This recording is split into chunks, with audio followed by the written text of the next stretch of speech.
श्री गणेशाय नमः। प्रिय बंधुओं, गोस्वामी तुलसीदास जी महाराज द्वारा रचित रामचरितमानस में एक चौपाई आती है कि राम कथा सुंदर करतारी, संशय बिहा गोड़ावन हारी। इसका सीधा सरल भावार्थ ऐसा हुआ है कि राम कथा सुंदरता की करने वाली है और जो इसका पाठ करते हैं, जो इसको सुनते हैं, उनके सभी संशय नाश को प्राप्त हो जाते हैं।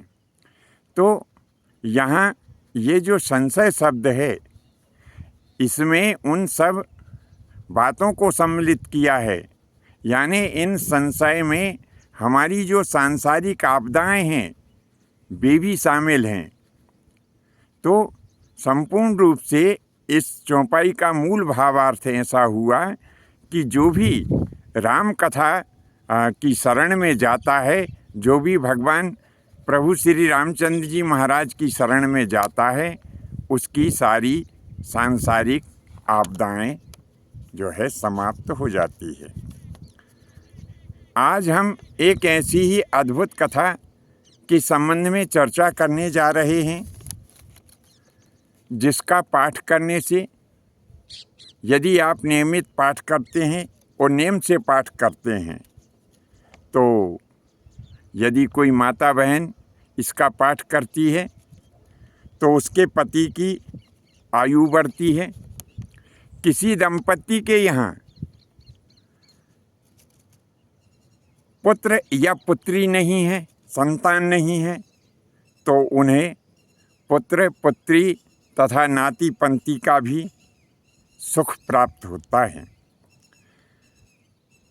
यदि घर में कलह का वातावरण हो, पति को पत्नी का सुख नहीं मिल रहा हो और पत्नी को पति का सुख नहीं मिल रहा हो, इसी प्रकार से यदि आपके घर से कोई व्यक्ति नाराज होके अथवा किसी अन्य दूसरे कारण से घर छोड़ के चला गया हो, तो इस कथा के पाठ करने मात्र से या सुनने मात्र से प्रभु की कृपा ऐसी होती है कि वो गया हुआ व्यक्ति भी वापस आ जाता है।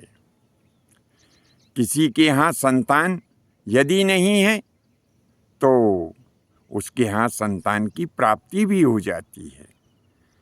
परंतु साथ में इस कथा के कुछ नियम भी हैं कि जब हम इसका अनुष्ठान करें तो सर्वप्रथम तो हमें ईश्वर में हमारी पूर्ण श्रद्धा होना चाहिए, पूर्ण विश्वास के साथ में इस पाठ को किया जाए अथवा सुना जाए।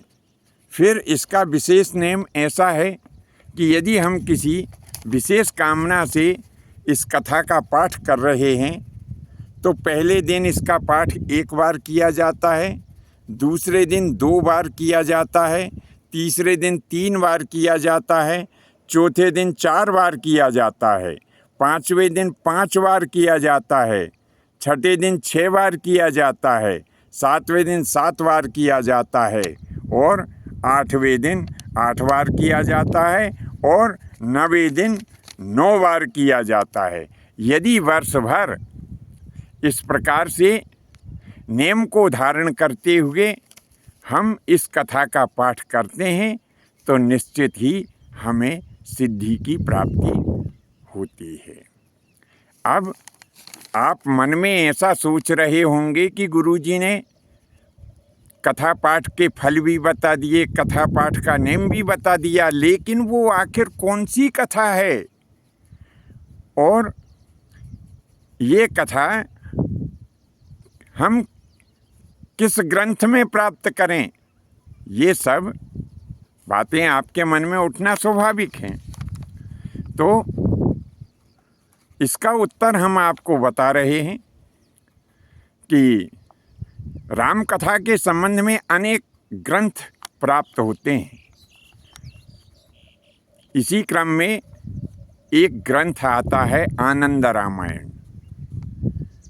अब आनंद रामायण में जो जन्म कांड है, जिसमें लव और कुश के जन्म की कथा है, इस कथा को यदि आप साविधि नियम को धारण करते हुए और वर्ष भर यदि इसका पाठ करते हैं तो निश्चित ही आपको अपनी मनवांछित सिद्धि प्राप्त हो जाती है।